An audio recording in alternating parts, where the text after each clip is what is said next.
Dunia modern memuja kecepatan. Ponsel Anda terus bergetar dengan notifikasi tanpa henti. Rapat sambung menyambung tanpa jeda. Otak Anda dipaksa untuk multitasking, memikirkan 10 hal sekaligus. Kita hidup dalam sebuah ilusi massal bahwa semakin cepat kita bergerak, semakin cepat pula kita akan sampai pada tujuan. Semakin sibuk jadwal kita, semakin produktif kita. Kita memakai lencana sibuk sebagai tanda kehormatan, tapi jujurlah pada diri Anda sendiri. Di tengah semua ketergesa-gesaan itu, apakah Anda benar-benar merasa lebih dekat dengan tujuan Anda? Ataukah Anda justru merasa semakin lelah, semakin stres, dan rejeki yang Anda kejar terasa seperti garis finish yang terus bergerak menjauh setiap kali Anda berlari lebih kencang? Bagaimana jika saya katakan, kecepatan fisik itulah yang justru membuat rejeki Anda macet di tengah jalan? Bagaimana jika rahasia untuk mempercepat datangnya kelimpahan adalah dengan sengaja dan secara sadar melambat?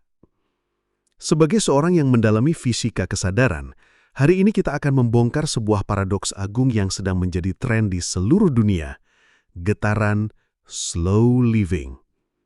Kita akan belajar mengapa ketenangan adalah kecepatan tertinggi di alam semesta dan bagaimana cara mempraktikkan seni melambat untuk menderaskan aliran rezeki Anda tanpa harus mengorbankan kedamaian jiwa. Diagnosis: jebakan kecepatan semu. Untuk memahami paradoks ini, mari kita gunakan sebuah analogi yang sangat sederhana, memasak nasi. Bayangkan ada dua orang koki. Koki pertama adalah si pengejar kecepatan. Ia ingin nasi matang dalam 5 menit. Apa yang ia lakukan? Ia menyalakan kompor dengan api paling besar. Hasilnya, bagian bawah panci gosong, airnya habis menguap, tapi bagian tengah dan atas nasinya masih mentah dan keras. Usahanya untuk mempercepat proses dengan paksa justru menghancurkan hasilnya. Koki kedua adalah si pemanah selaras. Ia memahami proses. Ia menyalakan kompor dengan api kecil yang stabil dan konsisten. Ia membiarkan nasi itu perlahan menyerap air, memberinya waktu untuk matang dengan sempurna. Dengan melambatkan apinya, ia justru mempercepat terciptanya nasi yang pulen dan lezat. Dunia modern mendorong kita untuk menjadi koki pertama. Kita menyalakan api kehidupan kita secara maksimal, berharap hasil akan datang lebih cepat. Padahal, kita hanya akan berakhir dengan jiwa yang gosong dan rejeki yang mentah.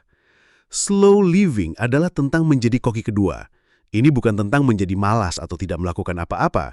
Ini tentang memahami bahwa setiap proses memiliki ritmenya sendiri dan tugas kita adalah bekerja selaras dengan ritme itu, bukan melawannya.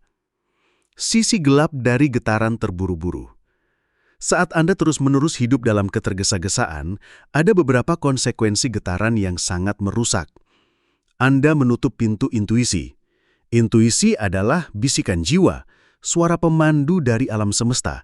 Suaranya sangat tenang dan lembut. Saat pikiran Anda dipenuhi kebisingan dari ketergesa-gesaan, daftar tugas, kekhawatiran, notifikasi, Anda tidak akan pernah bisa mendengar bisikan lembut itu. Padahal, seringkali intuisi memberikan jalan pintas paling jenius menuju tujuan Anda. Anda memancarkan getaran mengejar. Saat Anda terburu-buru, sinyal yang Anda kirimkan ke alam semesta adalah, saya belum punya, saya harus mengejarnya. Getaran mengejar ini secara definisi lahir dari kesadaran tidak memiliki. Dan karena alam semesta adalah cermin, ia akan memberikan Anda lebih banyak lagi realitas tidak memiliki yang membuat Anda harus terus mengejar. Anda meningkatkan potensi kesalahan. Berapa banyak kesalahan konyol yang Anda buat saat sedang terburu-buru? Salah kirim email, salah hitung, lupa membawa barang penting. Setiap kesalahan ini akan membuang waktu, energi, dan seringkali uang Anda untuk memperbaikinya.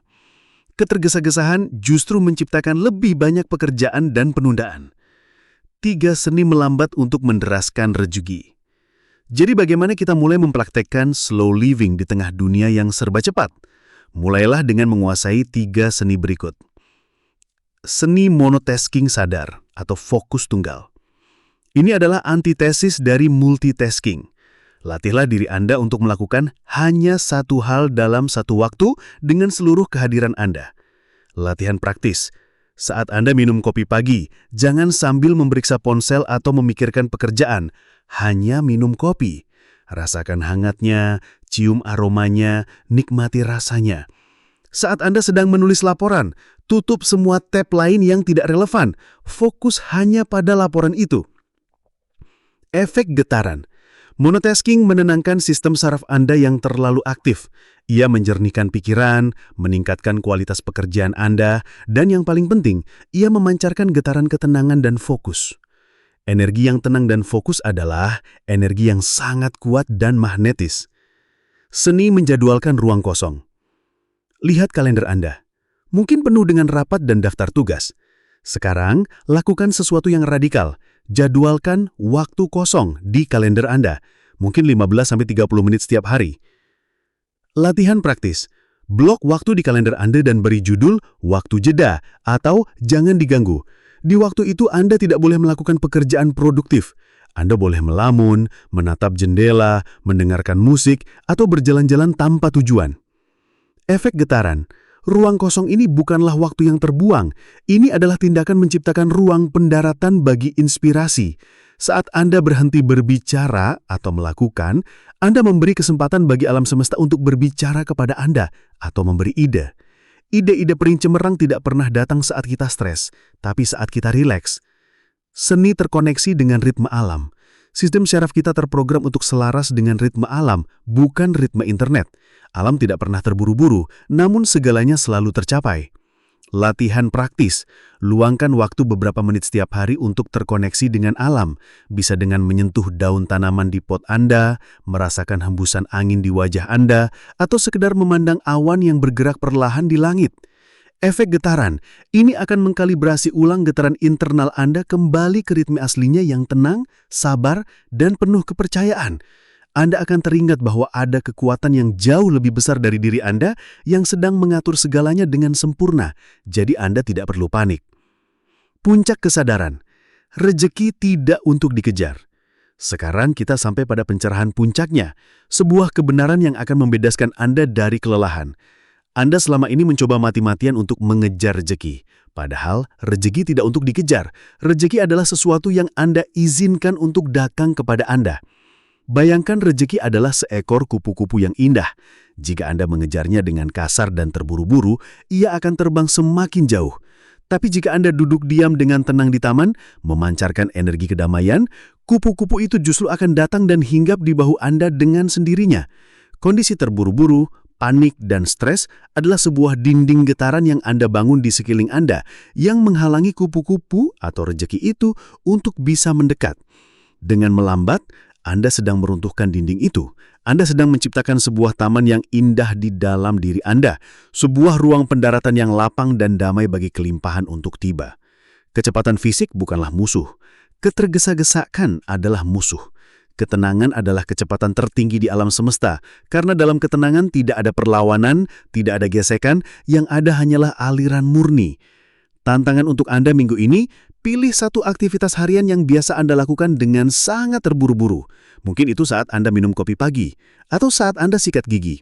Besok, niatkan untuk melakukan satu aktivitas itu dengan kecepatan 50% lebih lambat dari biasanya. Rasakan setiap sensasinya.